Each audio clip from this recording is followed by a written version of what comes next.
Bueno, pues vamos empezando. Bueno, como ya me recordaron, pues íbamos a ver lo de modelado de sistemas eléctricos, pero ahora aplicado a los amplificadores operacionales. Eh, sí llevaron por ahí en sus clases de diseño electrónico, electrónica analógica, análisis de circuitos con amplificadores operacionales. Sí, Sí lo llegaron a ver? sí, ¿Sí? Ok. Bueno, pues estos amplificadores tienen unas ciertas características y digamos que las más básicas pues son las que estamos enlistando aquí. Se considera que su impedancia de entrada es prácticamente infinita, es decir, que el amplificador consume una corriente prácticamente nula del voltaje que estén aplicando en sus terminales. La otra característica principal es que la impedancia de salida es prácticamente cero, es decir, todo el voltaje que genere el amplificador en la salida va a ser aplicado a la carga que estén conectando y que existe una conexión virtual entre la entrada inversora y la no inversora, es decir, como si estuvieran conectados directamente por un alambre ambas entradas. Entonces, con estas consideraciones vamos a hacer el análisis de los o el modelado de los circuitos que vamos a presentar a continuación. Vamos empezando con el amplificador más básico, que sería el amplificador inversor, ¿ok? A través de este, al aplicar un voltaje de entrada EI, va a haber una circulación de una corriente I1 y pues obviamente va a haber una circulación de una corriente I2. Aquí estamos, o el ejemplo está señalando que hay un voltaje en el nodo E', aquí en la pata de no inversora, es decir, en donde se conectan la resistencia 1 y la resistencia 2. ¿Ok? Y bueno, tenemos nuestro voltaje de salida. ¿Cómo se obtienen? pero bueno, ¿Mande? si está grabando la clase, Sí, sí la está ah, grabando. vamos a ver eso. Ok.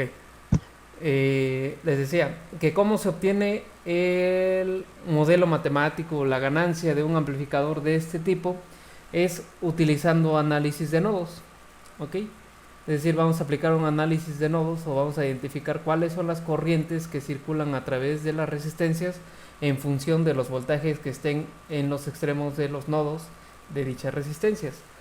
Para la corriente I1, en función de los voltajes y en el sentido que se marca la corriente, tendríamos que la resistencia, la corriente que corre por esta resistencia sería la diferencia de el voltaje de entrada menos el voltaje prima que está en el nodo donde se conectan las dos resistencias y la terminal no inversora, perdón, entre la misma resistencia. Ya ven que voltaje entre resistencia pues es corriente. Ahora para la corriente I2, como la corriente que entra al amplificador es prácticamente cero, esa la vamos a despreciar en nuestro análisis, ¿ok? No vamos a considerar la corriente que entra por aquí. Para la corriente I2 tendríamos ahora la diferencia del voltaje E' menos el voltaje de la salida o EO entre la resistencia 2. ¿Por qué se utiliza esta notación? Porque la corriente que entra sobre un elemento pasivo es más y menos, ¿no? Vamos a ponerle unas anotaciones. Entonces aquí sería positivo y aquí negativo, ¿no? Y por aquí de igual forma positivo y por acá negativo, ¿ok? Entonces, en función de estas polaridades, el voltaje E1 es el positivo y el voltaje E' es negativo para la corriente I1 y para la corriente I2 el voltaje positivo será E' y el voltaje negativo pues EO. Obviamente ambas diferencias de voltajes divididas por su respectiva resistencia. ¿Alguna pregunta hasta aquí, jóvenes? Sobre el planteamiento de las corrientes. Ninguna, profe. ¿Ninguna? Ninguna, ninguna. Ok, bueno. Ahora hacemos esto, debido a que el amplificador operacional ingresa una corriente prácticamente cero, me faltó aquí el cero, se establece que la corriente I1 va a ser igual a la corriente 2, es decir, como si esta conexión de acá no existiera, ¿ok? La conexión que va hacia el amplificador operacional.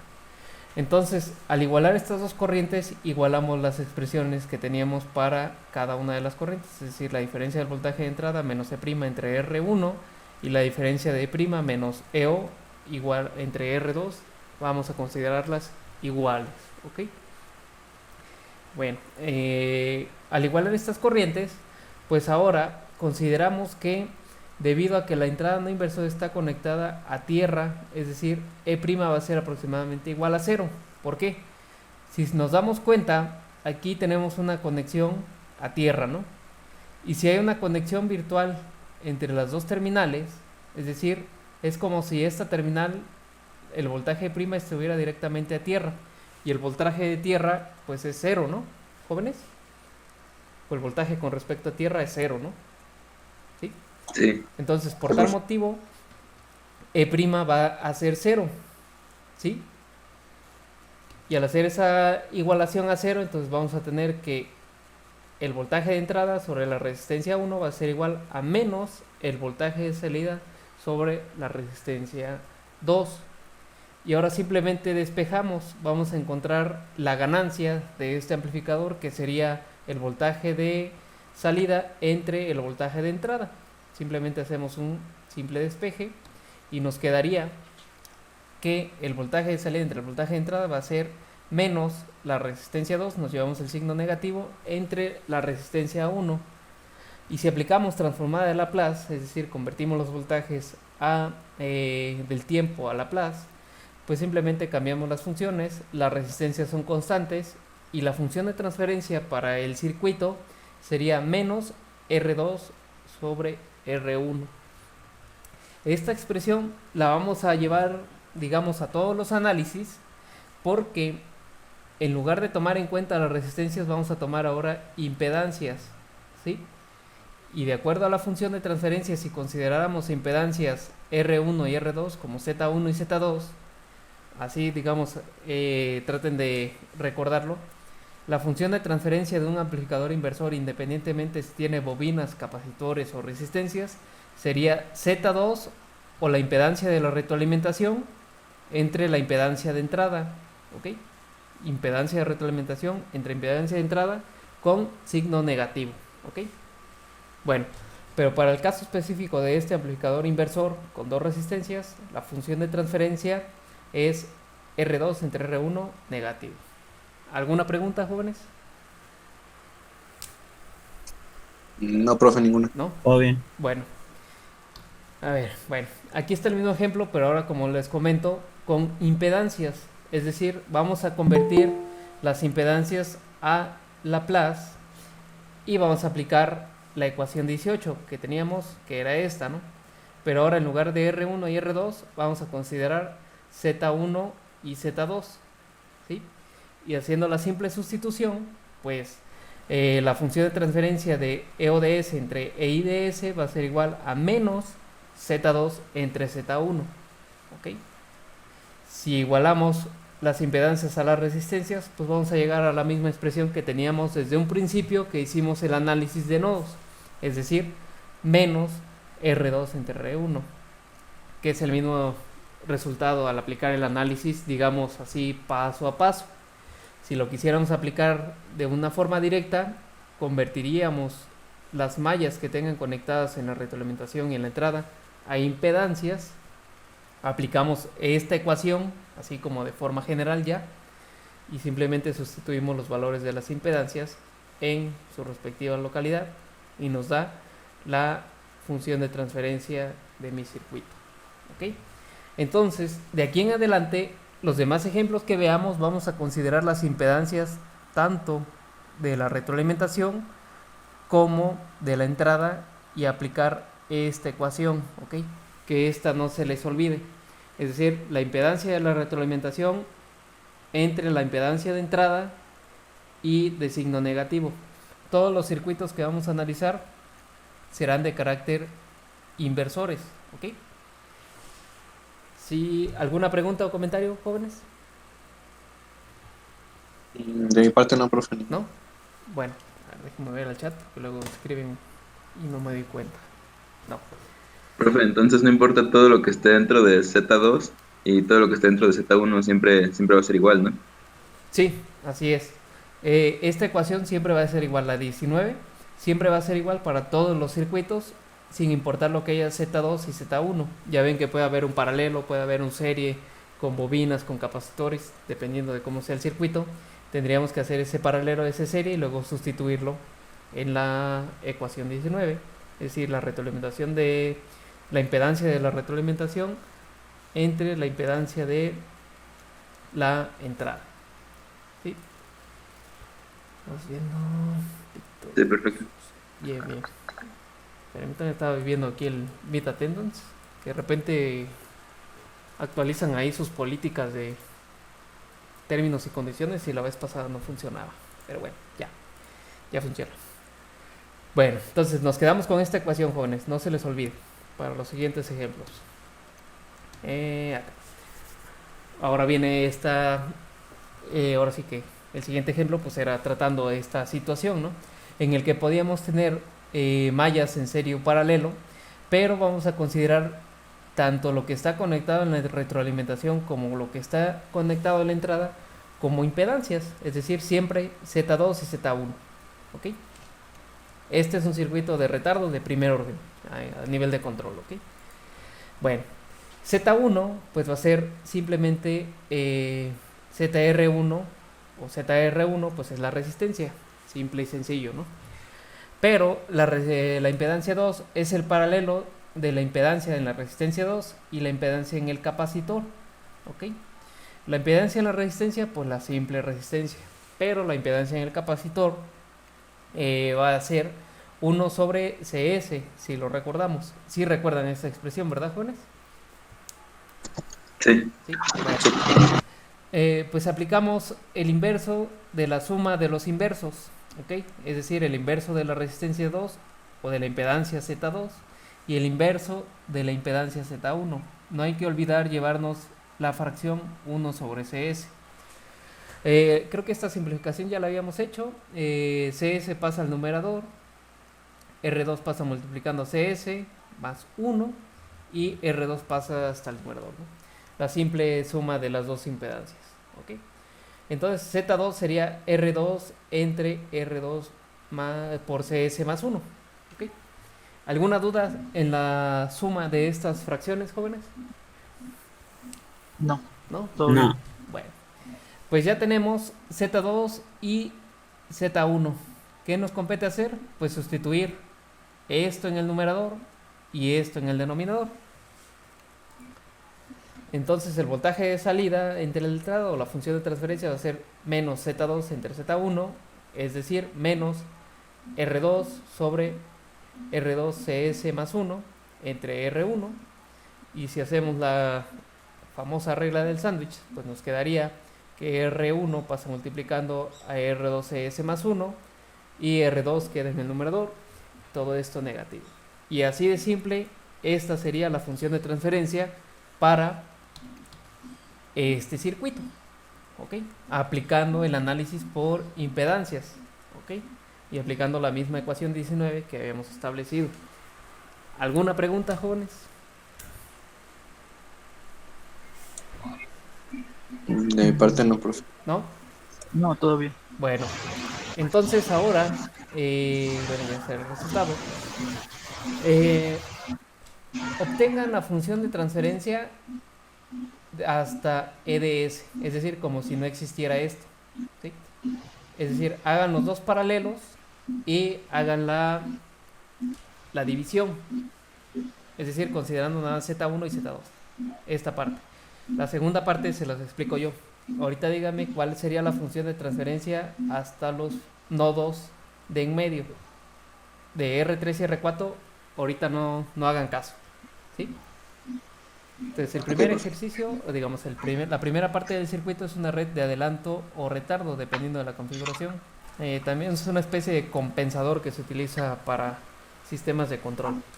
Y el segundo pues es el simple inversor de signo, ¿ok? Entonces ahorita hagan nada más, digamos, la función de transferencia EDS, EDS entre EIDS, ¿ok? Hasta acá. Bueno, esto sí lo grabamos para que les quede de recuerdo. Entonces utilizaríamos Z2 o la expresión de Z2 como fórmula general para paralelos, impedancias en paralelo. Entonces tenemos resistencia, capacitor, la variable S más 1. Entonces para el primer paralelo sería R1 entre R1, C1, S más 1. Y aquí pues obviamente R2 entre R2, CS más 1. Y ya nada más aplican la ecuación de Z2 entre Z1. ¿Sí?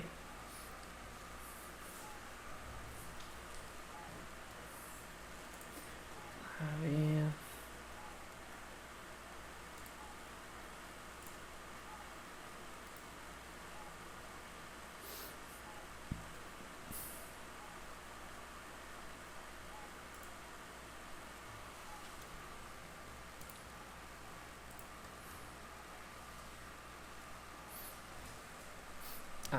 Aquí está la imagen separada. Se me había olvidado. Entonces, ¿sí está grabando?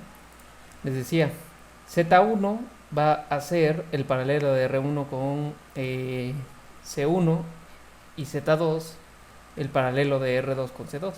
Utilicen la ecuación de Z2 que teníamos aquí en este ejemplo, es decir, esta parte, para nada más sustituir los subíndices de las resistencias, es decir, para Z1. Ya, profe. ¿Mande? Ya. ¿Ya? A ver cómo queda. Queda, ya al final es R1 por R2 por C2S más R1 entre R2 por R1 C1S más R2.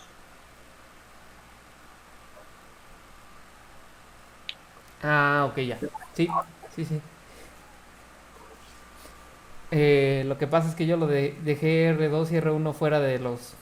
Oh, sí. Sí, pero está bien. Tú agarraste y multiplicaste la resistencia por todos los términos. También es válido. Pero es correcto. ¿Ok? ¿Alguien más llegó al mismo resultado, jóvenes? Ya sea multiplicado o factorizado. Yo llegué así sin multiplicar. Ah, ok. Sin multiplicar está bien. Multiplicado también está bien. Simplemente aquí lo dejé factorizado. Es decir, nada, simplemente pasé la resistencia 1 a multiplicar al denominador de arriba y todo lo de abajo hasta arriba, ¿no? Lo dejé expresado. Bueno. Ahora, ¿qué seguiría? O bien, bueno. ¿Por qué hice esto? Pasar el EIDS hacia la multiplicación de la fracción. Porque tenemos dos funciones de transferencia aquí, o es decir, dos amplificadores en cascada. Ahora tendríamos que buscar la función de transferencia del segundo amplificador. ¿Sí? ¿Cuál es esa función de transferencia? Pues R4 entre R3 negativo, ¿no? Es el que acabamos de ver al inicio. Prácticamente no tiene ningún chiste, ¿no? ¿Ok? Pero bueno, tomen nota de esto, que EDS, es decir, EIDS lo pasé multiplicando para acá, ¿sí? O ustedes también ahí en su cuaderno, la función de transferencia, multiplíquenla por el voltaje de entrada, ¿sí? ¿Por qué? Porque la función de transferencia para el segundo amplificador, ¿cuál es el voltaje de entrada para el segundo amplificador? Pues EDS. Y el voltaje de salida es EODS. ¿Ok? Entonces en este amplificador inversor, la función de transferencia EODS entre EDS sería ZR4 entre ZR3 negativo. Y al sustituir las impedancias, pues se quedaría menos R4 entre R3. Entonces, EDS la voy a pasar multiplicando a la división de las resistencias. ¿Para qué? Para sustituir esta expresión en la función de transferencia del segundo amplificador. ¿Ok? Es decir, todo esto lo voy a sustituir aquí en EDS. ¿Sí? Me quedaría esto. Es decir, la expresión de el amplificador 2 y la del amplificador 1. Realmente lo que yo estoy buscando al modelar este circuito amplificador es la función de transferencia EODS entre EIDS. ¿Ok? Entonces, de aquí primero encuentro una expresión para el primer voltaje de salida. Y ahora para el segundo amplificador, ese voltaje de salida que era del primero se vuelve voltaje de entrada en el segundo. Y aquí voy a sustituir ese voltaje o esa expresión de la función de transferencia que me quedaría aquí. Y ahora sí ya simplemente paso dividiendo E y DS. Y esta sería la función de transferencia final. ¿Qué podemos ver?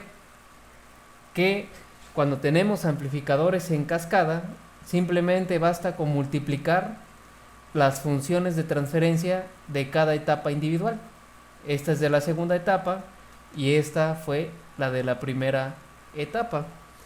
Y como función de transferencia, pues es el voltaje de salida entre el voltaje de entrada. ¿Sí? Déjenme regreso aquí al circuito. ¿Sí? Entonces tenemos desde el voltaje de salida hasta el voltaje de entrada sin importar lo que hay aquí en medio. ¿Okay? Como conclusión final, entonces cuando tenemos amplificadores en cascada, simplemente basta con multiplicar las funciones de transferencia de cada amplificador individual. Y como tenemos dos signos negativos, menos por menos, pues se vuelve más. ¿Okay? Aquí simplemente por orden puse R2 y después R4. Primero acá abajo R1 y luego R3. Y esto pues era lo que nos salía de los paralelos, ¿no? ¿Alguna pregunta? ¿O duda? ¿Chavos? Ninguna, profe. Ok. Bueno. No, ninguna. Bueno, excelente. Entonces, ahora pues para... Ahí está. Bueno, pues para el modelado de sistemas mecánicos, jóvenes, vamos a ver sistemas de traslacionales nada más. Es decir, no nos vamos a meter con motores eléctricos, que digamos que es una combinación de un sistema eléctrico y un sistema mecánico. Vamos a ver puros sistemas masa, resorte, amortiguador. Y pues obviamente, así como hay leyes como las leyes de Kirchhoff que se utilizan para el modelado de sistemas eléctricos, para el modelado de sistemas mecánicos pues se utilizan leyes físicas, que en este caso pues sería la segunda ley de Newton. Digamos que desde su concepción más general pues sabemos que la fuerza es masa por aceleración. Entonces al aplicar una aceleración en una masa se genera una fuerza. Y si es un sistema de no nada más un sistema de una masa, es decir, que tenemos un sistema con resortes y amortiguadores, pues en ese caso tendríamos que hacer un análisis similar a las leyes de Kirchhoff, y así como ahí se puede establecer una sumatoria de corrientes o una sumatoria de voltajes, en un sistema mecánico se establece una sumatoria de fuerzas de disipación, y esa debe ser igual a la sumatoria de fuerzas de entrada que se aplican al sistema mecánico o los pares de entrada. ¿Ok? Bueno, de cada término pues vamos a tener un término diferencial si es de que se trata de un sistema dinámico, o un término simplemente en función de la variable que se esté analizando. En este caso, para una masa, como la fuerza en la masa es masa por aceleración, en todo sistema mecánico vamos a estar analizando la posición final de la masa, ¿sí?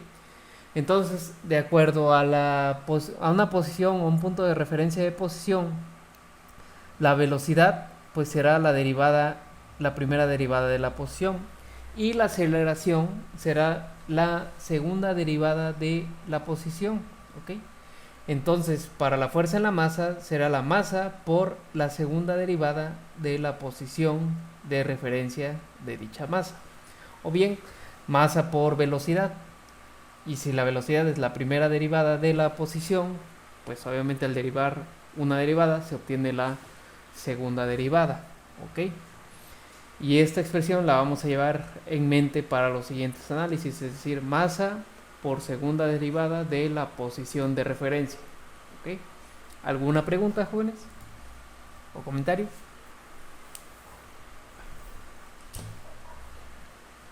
¿No? ¿No? Ninguna, profe. Ok, bueno.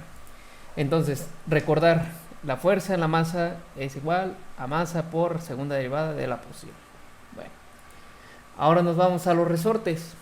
Los resortes, estos generan fuerza al ser comprimidos. ¿Ok?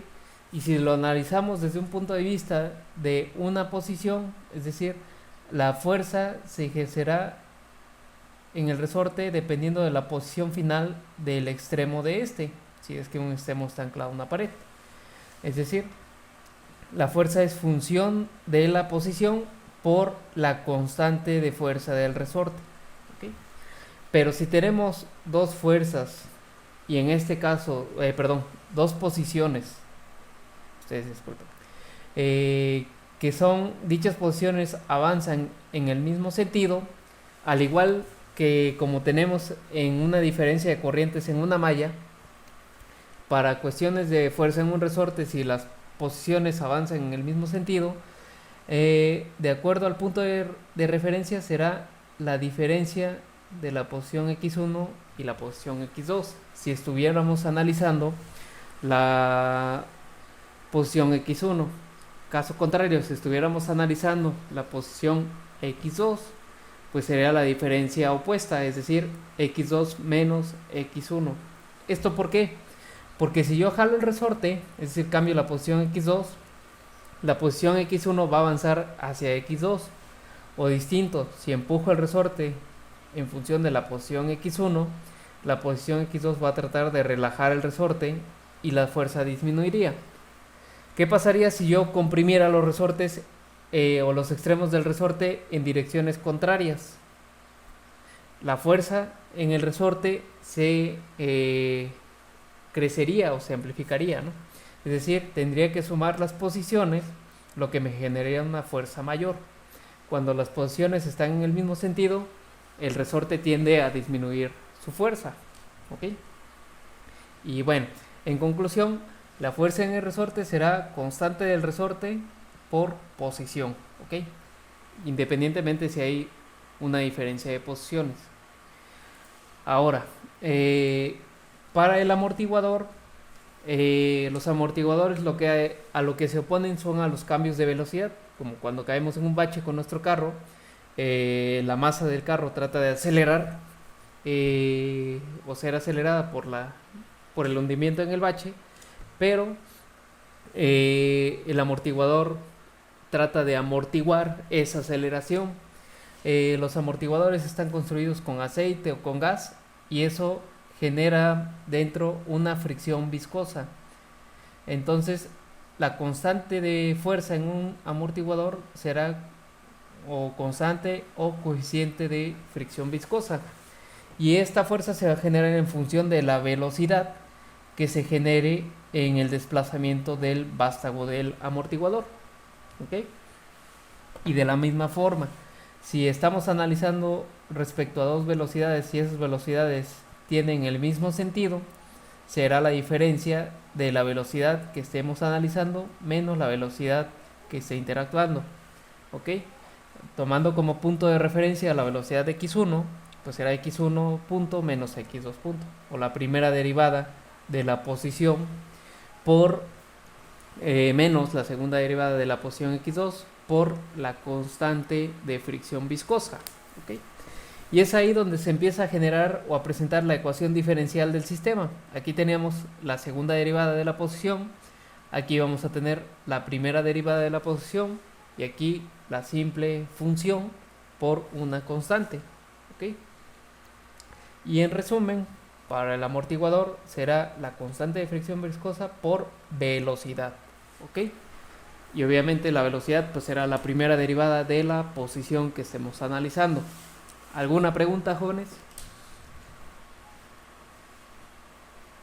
Entonces, estas son las únicas tres fuerzas que vamos a estar analizando. Fuerza en la masa, fuerza en el amortiguador, se revisó, fuerza en el amortiguador y fuerza en el resorte. Vamos a ver el primer ejemplo. Tenemos este sistema masa, resorte, amortiguador. La masa está subida en unas llantas sin fricción para no tener que modelar la fricción que tienen las llantas con respecto a la pared y al piso, bueno, al piso, mejor dicho. El resorte se encuentra anclado en una pared, como de igual forma el amortiguador, es decir, la única posición de referencia es la de la salida Y, ¿sí? La posición Y, ¿ok? Y la fuerza de entrada se aplica por un lado, es decir, empujamos la masa en dirección de la posición Y, ¿ok? Bueno, entonces, ¿cuáles son las fuerzas que interactúan en este sistema? Será la fuerza en la masa, la fuerza en el amortiguador y la fuerza en el resorte igual a la fuerza de entrada, que es U, ¿ok? Simplemente U. U es el par de entrada que estamos aplicando o el empuje a la masa. Y con ese empuje se genera un desplazamiento Y. Y es la posición de referencia, ¿ok? Entonces, la ecuación es muy simple.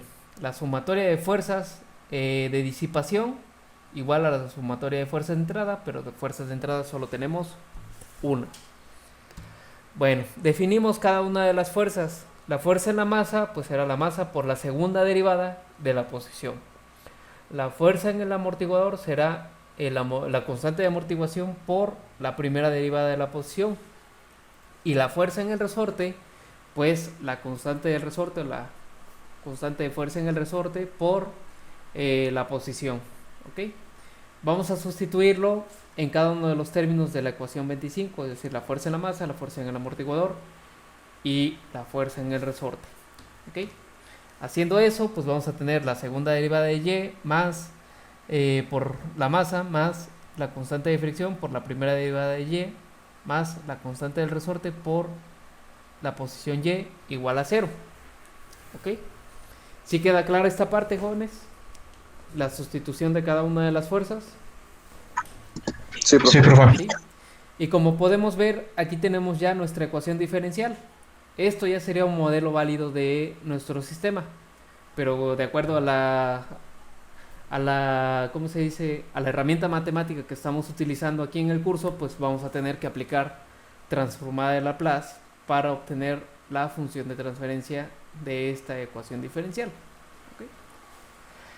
Aplicando transformada de Laplace con uno de los términos sin considerar condiciones iniciales, ¿ok? Es decir, solo vamos a transformar las derivadas sin tomar en cuenta las condiciones iniciales, y pues tendríamos la masa por la transformada de la segunda derivada de Y, pues será S cuadrada Y de S, más B por la transformada de la primera derivada de Y, pues S Y de S, y más K por Y de S, es decir, la simple transformada de la variable Y, igual con la transformada de U de S. Factorizamos Y de S y nos quedaría ms cuadrada más bs más k igual a U de S, y ahora pasamos dividiendo U de S y mds mds cuadrada, perdón, más bds más k, lo pasamos dividiendo y tenemos que poner un 1 que estaba multiplicando aquí a U, y esta sería nuestra función de transferencia. Así de simple y de sencillo, jóvenes. ¿Cómo ven? ¿Alguna pregunta? De mi parte, por ahorita no. ¿No? No, ¿No? Correcto. de momento no. Para un sistema masa, resorte, amortiguador con una simple masa, generalmente va a ser, o digamos forzosamente va a ser un sistema de segundo orden, y nos va a generar una función de transferencia con un polinomio de segundo grado, ¿sí? Si nosotros agregamos otra masa al sistema, el orden se eleva 2 veces, es decir, de segundo orden pasa a ser a cuarto orden, y así de manera sucesiva. Es decir, los sistemas mecánicos son sistemas de orden par y se van elevando por 2, por 2, por 2 y por 2, ¿ok? Para que lo tomemos en cuenta. Bueno, entonces, hasta llegar a la función de transferencia, hasta ahí nos quedamos. Este sería nuestro modelo matemático para nuestro sistema del primer ejemplo. Ahora veamos un sistema en el que tenemos dos masas, pero ahora, ¿qué tienen de particular? Que se encuentran interconectados por ya sean resortes o amortiguadores. En este caso tenemos un resorte y un amortiguador conectando ambas masas. Las posiciones de referencia serán X1 y X2. ¿Ok? El resorte 3 y el resorte 1 están anclados a las paredes, entonces solo dependen de las posiciones de sus respectivas masas. Es decir, K1 solo depende de X1 y K3 solo dependerá de X2. A diferencia de K2 y B, que dependen de las posiciones y las velocidades respecto a X1 y a X2. ¿Ok? Entonces, ¿cómo plantearíamos la ecuación para la masa 1, olvidándonos de la masa 2, pero tomando en cuenta la posición y la velocidad de X2? ¿Cómo quedaría una expresión para la masa 1? Y como podemos ver, la entrada está aplicada a la masa 1 y no a la masa 2. ¿Cómo quedaría de acuerdo a lo que acabamos de ver aquí, jóvenes? A esta parte. ¿Qué fuerzas tendríamos? ¿Fuerza en qué? ¿Fuerza en qué? Ujú. En la masa 1 vendría siendo la fuerza en K, ¿no? Más Ujú, K1. Bueno, la vamos a fuerza. analizar, si quieres, primero la masa, luego los amortiguadores y luego los resortes que estén conectados en la masa. ¿Sí? A ver, desde ahí, ¿cómo sería? A ver, déjeme quitar. Sería la Ah, masa por la segunda derivada de la posición ujú, más el amortiguador por la derivada de la posición 1 menos la de la posición 2 ok. más el resorte 1 Ujú, por por la posición más 1. Ajá. el resorte 2 por la posición 1 menos la posición 2. Exacto. Bueno, así como lo dijo al oral su compañero, digamos que para facilitar, primero analizamos por masa, como lo dijo su compañero, y hay que establecer dos ecuaciones, una para la masa 1 y otra para la masa 2. Ahora nos vamos para los elementos de la masa 1, ¿sí? Podemos hablar primero de la fuerza en la masa 1, la fuerza en el amortiguador, la fuerza en el resorte 1 y la fuerza en el resorte 2, ¿sí? Así es como podríamos plantear primero cuáles son las fuerzas que interactúan en la masa 1. Y, bueno, ya están. La fuerza que se aplica a la masa 1 es U, ¿ok? Definimos cada una de las fuerzas. La fuerza en la masa 1, pues obviamente, como lo dijo su compañero, la masa 1 por la aceleración en X1. La fuerza en el amortiguador, la constante de fricción por la diferencia de las velocidades con respecto a X1 menos X2. La fuerza en el resorte 1 será K1 por la posición X1, porque se encuentra anclado a la pared. Y la fuerza en el resorte 2, ahora sí, es la diferencia de X1 menos X2, porque está el anclaje entre las dos masas. Y en este resorte lo afecta la posición X2. Y como se los había comentado, cuando tenemos posiciones que se desplazan en el mismo sentido, tienden a disminuir la fuerza en el elemento que se está analizando. De igual forma, se considera para las velocidades que se generan en función de estas posiciones. Por eso nos quedan estos dos términos de diferencia, tanto para el amortiguador como para el resorte 2. ¿Alguna pregunta, chavos?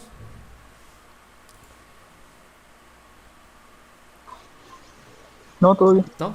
Bueno, No, profe. ok. Ahora simplemente vamos a sustituir cada uno de los términos de fuerza de la masa, fuerza en el amortiguador, fuerza en el resorte 1 y fuerza en el resorte 2. Lo que nos quedaría esta expresión: fuerza en la masa, fuerza en el amortiguador, fuerza en el resorte 1 y fuerza en el resorte 2, igual a la fuerza de entrada. ¿Ok? Aplicamos transformada de Laplace a cada uno de los términos sin considerar condiciones iniciales y bueno, todo ese rollo, ¿no? La transformada de la segunda derivada, pues s cuadrada por la transformada de la función. La transformada de las primeras derivadas, s por la transformada de la función. Acá está la diferencia. La transformada de las funciones simples, pues simplemente la transformada de la función. Y aquí pues la diferencia de la transformada de las funciones, ¿no? Agrupamos términos que dependan de x1 de s y x2 de s. Es decir, vamos a tener m1s cuadrada más bs más k1 y más k2. Todos esos son términos de x1 de s. Ahora los términos de x2 de s pues sería menos, y como todos los términos de x2 de s para la masa 1 serán negativos, pues es menos bs, y factorizando el menos pues nos queda más k2 por x2 de s igual a u de s. De igual forma la transformada de u. ¿Alguna pregunta, jóvenes? Los términos de x2 son De momento no. ¿No? Ok. Nada más para aclarar porque aquí puse la suma pero negativa, porque los términos de x2 son negativos, ¿ok? Y lo quiero expresar como una suma, pero al final este factor es negativo. ¿Va? Bueno, y esta sería nuestra primera ecuación, ¿ok? Aquí esta ecuación va a ser importante porque tenemos nuestra entrada al sistema. Es decir, aquí vamos a sustituir las variables que no queramos modelar. Es decir, si me piden la función de transferencia de x1, tendría que encontrar una expresión para x2 y sustituirla aquí, pero obviamente en función de x1. Esas expresiones, ¿de dónde las vamos a sacar? Del análisis de la masa 2. ¿Ok? Y ahora, ¿qué fuerzas tendríamos en la masa 2? Pues fuerza en la masa 2, fuerza en el resorte 2, fuerza en el amortiguador y fuerza en el resorte 3. ¿Ok, jóvenes? ¿Sí? ¿Y por qué igual a 0? ¿Alguien me puede decir por qué es igual a 0 esta ecuación? Porque no hay una fuerza en esa masa. Exacto. No hay una fuerza en esa masa. Es correcto. Entonces, definimos de igual forma cada una de las fuerzas. Es decir, la fuerza en la masa 2, ahora en función de la posición 2. ¿Ok? Masa 2 por aceleración 2 de x2. La fuerza en el amortiguador, la diferencia se invierte, es decir, ahora manda la velocidad 2 y se le resta la velocidad 1. De igual forma para el resorte 2, es decir, K2 por la diferencia de la posición x2 menos x1. Y para el resorte 3, como se encuentra anclado a la pared, como les había dicho, simplemente lo afecta la posición x2, que sería K3 por x2. ¿Ok? Y vamos a hacer lo mismo de sustituir cada una de las fuerzas en la ecuación y luego aplicar transformada de Laplace. Nos quedaría así la ecuación: la fuerza en la masa 2, la fuerza en el amortiguador, la fuerza en el resorte 2 y la fuerza en el resorte 3 igual a 0. Aplicamos transformada de Laplace, lo mismo, s cuadrada para la segunda derivada por la transformada de la función, la transformada de las primeras derivadas multiplicadas por s, las funciones ya en Laplace, y las transformadas de las posiciones, pues simplemente las transformadas de las funciones, y agrupamos los términos ahora de x1 y x2 de igual forma. Pero si nos damos cuenta, al analizar la masa 2, ahora los términos que dependen de x1 son los negativos. ¿Sí? Déjame poner esto. Ahora los términos que dependen de x1 son los negativos y los términos de x2 son los positivos. A diferencia de la masa 1, como mandaba la posición x1, los elementos que dependen de x2 son los negativos. Si se dan cuenta de esa parte, podríamos establecer de manera más rápida, sin poner la ecuación diferencial para un sistema masa-resorte, primero la suma de los elementos de la posición menos la diferencia de los elementos que interactúan, ¿sí? De igual forma para la masa 2, la suma de los elementos que están conectados a la masa 2, obviamente con sus correspondientes variables s dependiendo de su derivada de si dependen de la velocidad o de la aceleración, menos los elementos que interactúan, ¿ok? Bien, y esta será mi segunda ecuación importante, ¿sí? La 33. La primera ecuación importante que resultó fue la 30, ¿sí? ¿Qué vamos a hacer ahora? Dependiendo de lo que estemos buscando, vamos a hacer un despeje de la ecuación 33 y sustituirla en la ecuación 30, ¿sí? Vamos a ver qué nos dice la presentación. Pues me dice que encuentre la función de transferencia x1 de s sobre u de s, ¿ok? Esa función de transferencia la voy a obtener de la ecuación 30, ¿sí? Pero aquí tengo metida mi x2 de s, ¿y cómo la elimino? Pues la elimino al despejar x2 de s de la ecuación 33. Es decir, esto lo paso sumando y todo esto lo voy a pasar dividiendo, que fue lo que hice aquí. Es decir, de 33 despejo x2. ¿Ok? ¿Sí está claro este despeje, jóvenes? Lo que tenía restando lo paso sumando y lo que tengo multiplicando lo paso dividiendo y me quedaría bs más k2 sobre m2 s cuadrada más bs y más las k2 y k3. ¿Sí? ¿Sí queda claro? Sí. ¿Sí? Ok. Bueno, entonces ya que despejé... Sí, profe. Ok, gracias. Ya que despejé x2, ahora lo voy a sustituir en la ecuación 30, ¿sí? Este era mi término de x1 y aquí mi término de x2 que era el negativo. Y todo esto que está aquí es la equivalencia que encontré de x2. Y lo igualo con la señal de control, porque mi ecuación 30 debo de recordar que es esta. ms cuadrada más bs más x1 menos bs más k2 por x2 igual a u de s, ¿sí? Y el ejercicio me dice, encuéntrame la función de transferencia de x1 sobre u de s. Entonces, como mi ecuación 30 tiene u de s, ahí voy a sustituir x2. Eso fue lo que hice aquí. Y ahora voy a aplicar simple álgebra para encontrar x1 sobre u de s. Hago la resta. Déjenme quitar esto para que no confunda. Hago la resta, multiplico, si me doy cuenta, bs más k2 por bs más k2, puedo expresarlo como bs más k2 al cuadrado, ¿sí? Y el denominador lo paso multiplicando al numerador, ¿sí? Y x1, pues lo factorizo de todo esto, ¿ok? ¿Qué tengo que hacer? Ahora pasar multiplicando lo que tengo dividiendo, u de s lo paso al denominador y todo esto lo paso dividiendo, ¿ok?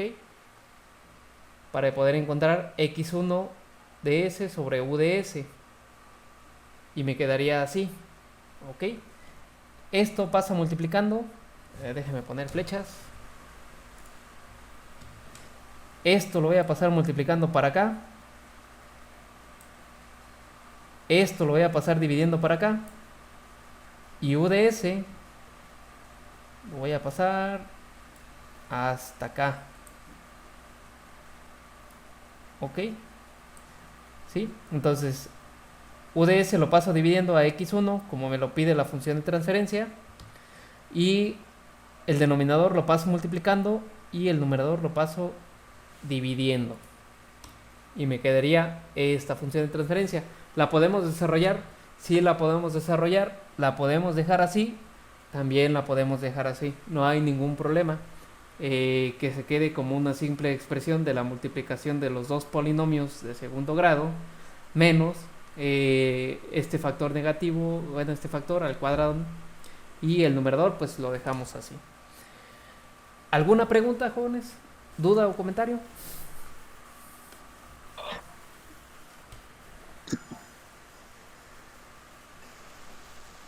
¿No? ¿No? No, profe. La resta sí queda clara, la factorización sí queda clara.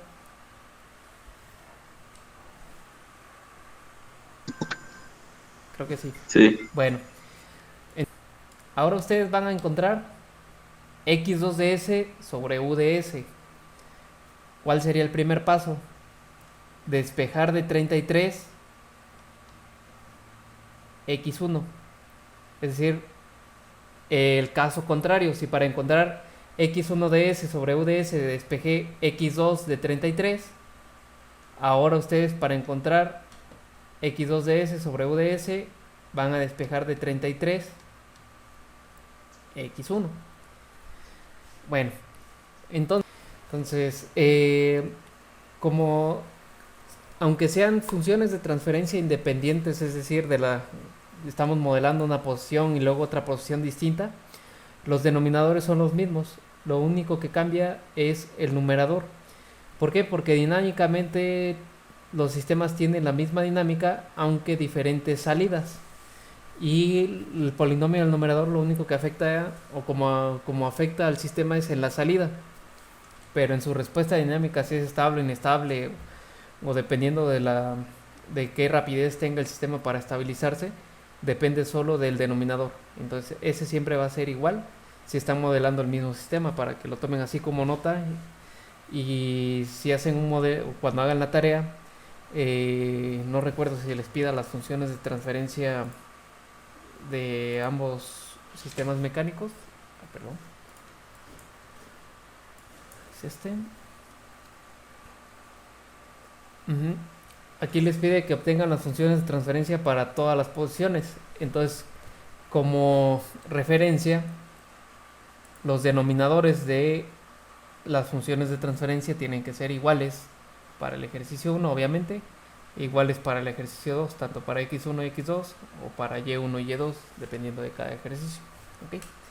Muy bien, entonces está correcto tu resultado, José. ¿Alguien más que tenga dudas o preguntas o que ya haya terminado, jóvenes, y concluido el mismo resultado?